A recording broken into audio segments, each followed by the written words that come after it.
Okay.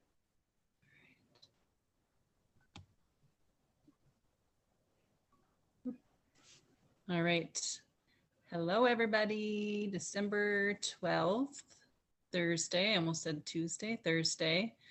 Um, I guess a few of us are just going to cover few different things. I think Kayla was going to start with the back order status. So I'll let you go first, Kayla. All right. So the last update from the 10th, which would have been Tuesday, says they have fulfilled all October and November subscription orders, and they're currently now fulfilling enrollment process now and one-time retail orders from November, beginning with November 1st. Anytime these back orders are fulfilled, your team members will be notified via email with tracking details, and there's no additional shipping charge for that. So that's the update on that. And then a couple other things I just wanted to remind everybody of. The free virtual global convention registration is open now. And then we have the Rise Track prize. They changed from, I think it was Airbnb and airline and hotel vouchers last month, and I think it's cash for this month. So just a couple changes for this month. Good. Hey, Megan, do you want to go or should I go next? Perfect. You can go. Okay, so I was just going to touch on a couple things. My first thing was just going to touch on GoPro, which was last weekend. If you were on the Sean and Michelle call on Monday, some good touch points on that. I just want to give you my insights of what I saw.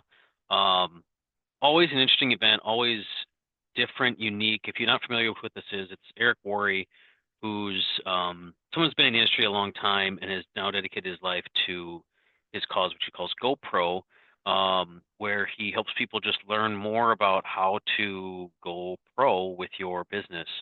I had a great time listening to it. Some of my key takeaways were just I had started listening to and finished listening to the 5 a.m. Club over the weekend. And I was fascinated to see how much of what is talked about there was a correlation between the two. How many of the principles and things that were shared relate to each other. That's a side comment, but very good book, very interesting connection between the two. The biggest takeaway I had was, make a decision and go and commit. The only decision that matters is one that you're actually going to do something about. So make a decision and stick with it and go with it. And then a big part of the message this year was being loud and proud of what you're doing. Because if you're not going to be, someone else will be. And only one of you is going to catch that person. And then just a reminder to everyone, we're here to help you and support you. So don't be afraid to reach out, reach up, because we're here to help you. Anything we can. Plug in, plug in, plug in. So with that, I'm going to pass it to Megan to do some customer care stuff, and then I'll close us out with some stuff to prepare for 2025. All right. So I just had recently come across some notes from a call. I think that was like back in August, or on our larger team call, one person, big difference. If I'm not sure if everybody's familiar with Des Mamet, but she is part of our larger team under the pose one person big difference team. But for those that don't know her, I feel like she's like the guru of customer care. Whenever she's on a call, I'm always like taking as many notes as I can. But I think Leslie, you might have typed this up and sent it out. A bunch of tips that she had kind of gone through and shared back a few months ago. So I just thought it would be nice to maybe go over some of these quick. I feel like just an important reminder about like our customers, I feel like are the foundation of our business. They build the, like they're the stability of our monthly paycheck, and we just need to be the best custom care provider that we can be for them. So there's like 15 tips here, so that I just wanted to kind of run through. When we are about to enroll a new customer, just asking them what they prefer, sending a card, or if you're able to set up their account for them. I know over the years, we've had a handful of people who have wanted us to just kind of take care of it for them. And although I wouldn't recommend doing that for everybody, I know people who are maybe less tech savvy really appreciate, you kind of taking that on for them, or at least helping them navigate their account if it's not as, easy for them to do. There is, I know, and I don't know if we have this in our group and maybe we can look for it. I know there's a video we can send to our customers on how to change their account and manage their subscription. So we could probably find that and post it maybe in our group, just so that it's easy access to be shared, when you have new customers that you might want to do that for. Something else I always do is, customer places an order, and I always write out a handwritten thank you card. I usually, maybe depending on what they order, whatever, include like an Axio sample or two, or sometimes even a hand lotion if I have any of those on hand. But I think just making sure our customers know like how much we appreciate them. I know all of us being on social media, I feel like every day you're just bombarded with so many like different brands and products, and everybody wants your money. And I just feel like that handwritten note to your customer, after they order, is just showing your appreciation that they trust you and they trust your products. So just going the extra mile with that. And then what else do I have here? Making sure that they know their ID number, letting them know that they will get that email once they have placed their order that will include that information. I was reminded today, I have a customer who has been a customer for a few years, and they had missed something in her order. And I texted customer service for her, which I usually do for people, just to, if I'm able to, or if I have the time to just text customer service. But I had asked this particular customer what her ID number was because they needed it.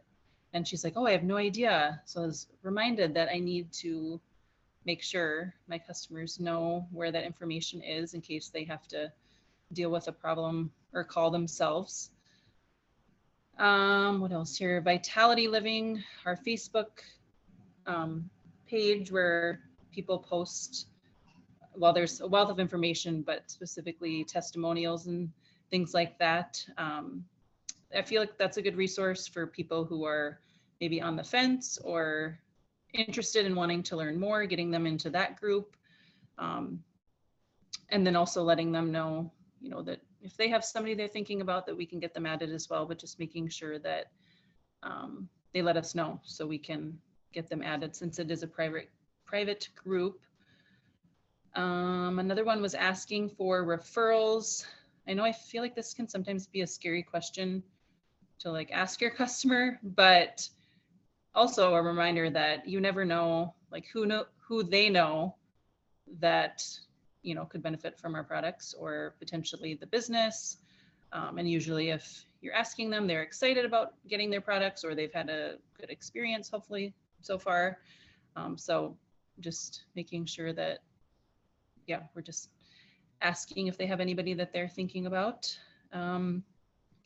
Telling our customers to let us know when they receive their shipment. I usually do like make a reminder in my planner like a week out after they've ordered, just to check in and follow up, make sure they know how to take their products, reminding them that consistency is super important.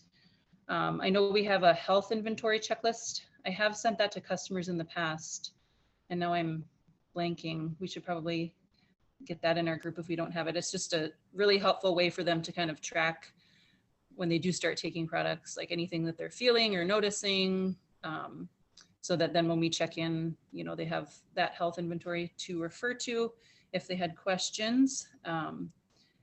Letting our customers know about any specials. I feel like everybody loves a good deal. I will usually, when LifeVantage does have a sale, just kind of send making sure my text is personalized, but send a text with that sale information. to them so that they are aware. I also had just setting alerts on, your phone to check in on them like once or twice a month for, I would say, probably at least the first 6 months or so. I still check in with people who have been on products for years, maybe not quite as often, but maybe they're at the point where they wanted to add something to their monthly order, or try a new product or something. Just making sure that, they feel like you're still there and supporting them if they have questions or anything. Another thing that she had talked about was sending like new recordings or tagging them on new posts and just being their friend, like making sure you're not always like in the selling mode with them. I know sometimes like if there's a Wellness Wednesday call and it's a certain topic and it, maybe somebody comes to your mind. And so I do post on social media, though, the information, but also sending it, just specifically to that person so they have the chance to tune in if they are able to. Just letting them know you're thinking about them, or also like a Vitality Living post, something that might pertain to them, tagging them in that group, but just kind of overall showing that you care and that you're checking in. Third party would be another thing, third party validation. If you haven't already connected them and they are a new customer, maybe connecting them to somebody who, they could relate to. And if another thing too, if you are taking care of customers' accounts, making sure you send like an end of month reminder in case you needed to do something or check in with them before the month end, just to make sure that gets taken care of. Always be their customer service. They shouldn't have to call and get help if it's something that you can help them resolve. I know I think for the most part, people do tend to check in with me first. And then if it's not something I know, I do, like I said, I try to take care of that for them. I think when you call customer service, I've had better luck texting and helping them that way. I think when you call, you have to have them on the line as well. So I feel like just sending a text is easier, and then they don't always. It's gotten harder with that too. Like we used to be able to do a lot better about helping them navigate some of that. But like if we can't, like I know more recently, people have been asking about their back orders and all that, and I've been Yeah. tracking that through the app and finding the tracking number and screenshotting. But aside from that, like if they want a refund or something like that, they've got to call. But I've Yeah. been giving them the text number to the VIP and the email. I'll post that over in the team page too. I don't know that everybody has that. Yeah, no, I think the one I text is just customer service. I don't think it's the VIP line. I've had pretty good luck. Today there was a little bit of delay here and there, which I know the time change and everything there in Utah. And I know the more complicated things you'd probably have to call, but like I actually have made this mistake twice now. I will start a group chat with my customer and customer service, thinking customer service is going to respond. Well, they always end up just responding to me. Like today that happened. So, which was fine. It all worked out. But yeah, let's see here. I think there were just a couple more, just sending thank you gifts or cards, etc., for referrals, and just thanking them for being a loyal customer. And then the last one she had touched on was just making sure you're checking in on your customers other times, that have nothing to do with LifeVantage. And I know some customers are obviously people that are in your life and you talk to all the time. I know more recently we've had a few people who, if it wasn't for social media, like I probably wouldn't see or talk to them ever. So just making sure like you're commenting on their social media posts or just randomly reaching out, checking in, making sure that they know you're there if they have questions, especially if you don't have as personal of a relationship with them. But yeah, that was a lot. Yeah. Okay. Anything else, Cor? No, I think you got it all. You covered all that. I'm just going to run through a few things to think about as we've got about 19 days till the end of the year. which is crazy and wild and exciting all at the same time because we all know January, the first 10 days, people really make a lot of choices about doing something about their health differently in the new year. So with that in mind, some things that I'm doing, or maybe good things for you to do, um, would be as you think about 2025, writing down your goals, being specific, things that are measurable, things that have timelines, things that you can um, track progress towards. And what I mean by that is, um, just saying what a rank you want to get to. Well, you know the volume required to that. Where are you at now? And then taking that and saying, okay, that means I need to get maybe 500 in volume for 3 months in a row to get that to that rank. And then what does it look like if I continue to grow at that rate through the end of the year? So, you give yourself kind of a two-step goal um, with something that's measurable and has a timeline to it. Get active now on posting about weight loss, collagen, health improvement, kind of those places. Um, as well as some of the like Christmas, stuff we see floating around with LifeVantage product as well. But really posting now about weight loss. And the reason I say that is when it comes to social media, you're filling your side of the coin as being something about weight loss and better health. And so when the algorithm thinks and sees these people searching for those things in their regular day-to-day web searches, you are something that you have a connection to, that you're something that the algorithm fires on. So um, consider doing a promo even before the new year, say the last 5 days of the year, to help people get ready. They'll get their product right around the beginning of the year. The sooner you do it, the better chance they have of getting it around the first of the year. Build customer lists, and what that might be too is checklist people, people that you know or think need this product or these products, and reaching out to them. And then really something that I'm going to try to do more so in 2025, but I'm going to start now, is really getting back to staying active with saying happy birthdays and being interactive with people with those normal day-to-day things. I will say back when I did that, I think it's been about 2 years ago, I sent voice messages to every single person for their birthday from January till, when was it? About first week of April. It was some of the most active time that I've ever had with people interacting with my stuff. So it's a very powerful method to create connections with people. So just some tips, tricks, thoughts of things to think about as you think about 2025. So, anything else? Um, I'll jump in here real quick. So, I know the polls had a call today. I don't know if it's the same one they posted in One Person Big Difference. It might have been, but I think there's some new stuff coming down the pipeline, especially for SCs and the M groups for next year that is supposed to be very promising. I'm going to try to go in and catch that replay. They talked about it in the Beautiful Leaders group. So when I know what that is, I'll pass on some of that information to you guys as well.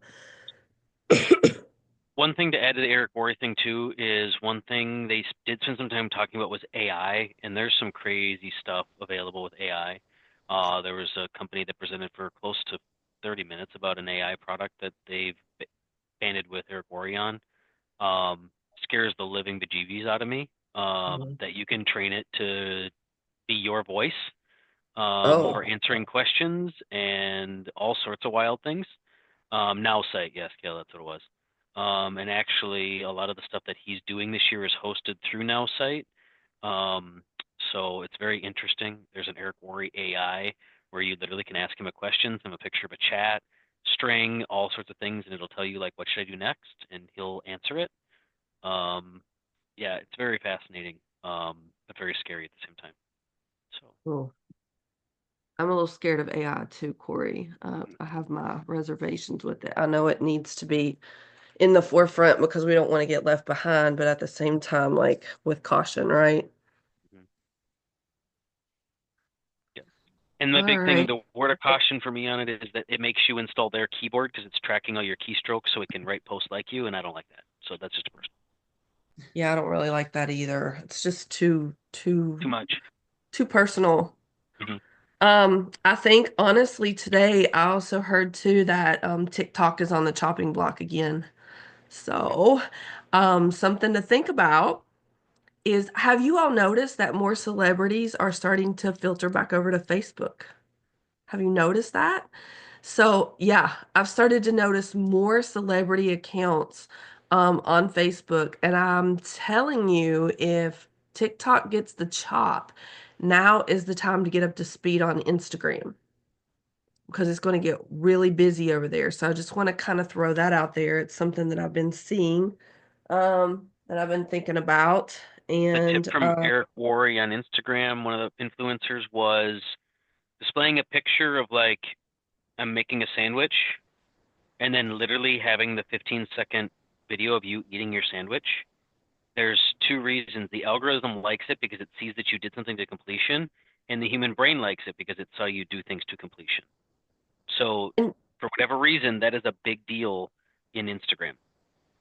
And you can type anything you want to over those Mhm. types of reels. Like, just take pictures, stand at your counter and wash dishes and like speed it up and Mhm. just, then type whatever you want to on it. Did you know, whatever information you want to show out there, it doesn't always have to be anything that's like, the one that gets me, the guy that's so popular that walks out onto his porch holding a coffee cup and you hear this thing snickering in the background and he does this thing over and over. That is the dumbest, most simple thing. And I'm like, he has like got so many followers over that stupid simple thing. I was like, Mhm. this is dumb. I'm like getting left behind here. So, Mhm. Mhm. yeah, simple, simple, simple. So, okay, lastly, I'm with Corey going into January. You really need to come up with some type of strategy that you want to use as you go into the new year. We have a huge, huge opportunity here, especially with GLP-1. I will be the first to say I've been a little frustrated with the back orders and all this. I'm not even going to lie. It's been a conundrum. It's been a headache. But I feel like that by January, I think we're going to hit our stride again and things will be a lot more smooth. So I would go ahead and start putting that game plan into place because, we have a great product to get out there and, don't sleep on collagen either. The collagen is so good. So, It'll hurt your back really, too. yeah, really You sleep phenomenal on it. option. What's it? Go ahead, Kayla. I just wanted to add, Rachel Pekarik, for those of you who don't know, she's a presidential. She always has a year-end goal-setting mastery. And I know she's going to do it again, but I know the date hasn't been released yet. So if anybody's interested, I can post that in the group too. Yeah, That'd be post it awesome. in there. That'll be awesome. All right. Anything else? A whole apple. I hear little boys. Oh, sorry, I thought I was on mute. A whole apple. Oh, So cute. All right, guys. Good call. Thank you guys for doing this tonight. I haven't been up to yes. doing much of nothing, but So just thinking between now and the end of the year, like next week, do we meet? And then the next week is Christmas. And then, Yeah, next week will be the 19th, and then it's Christmas. okay. And then, yeah, so we'll do a call next week and then we'll probably have to skip the next week. okay. Probably the next two because it'll be New Year's Eve, won't it? It may be. We'll figure it out. We may Yeah. offset that date. We'll see what we come up with. But Okay. hopefully I'll be in good enough shape next week that I can do the call next week. I'm due. Sounds I'm good. overdue. Good. You need to let Judy or somebody else do a call. Hey, I'm up for it. All right. Well, we might just put you right up to it then. We might wait, get ready for it. All right. Well, you guys have a great night. I'll get this uploaded and see you next week. Thanks for Thank jumping on. you, Liz. All right, you guys. Take Bye-bye. care. Bye, guys. Bye-bye. Cutie.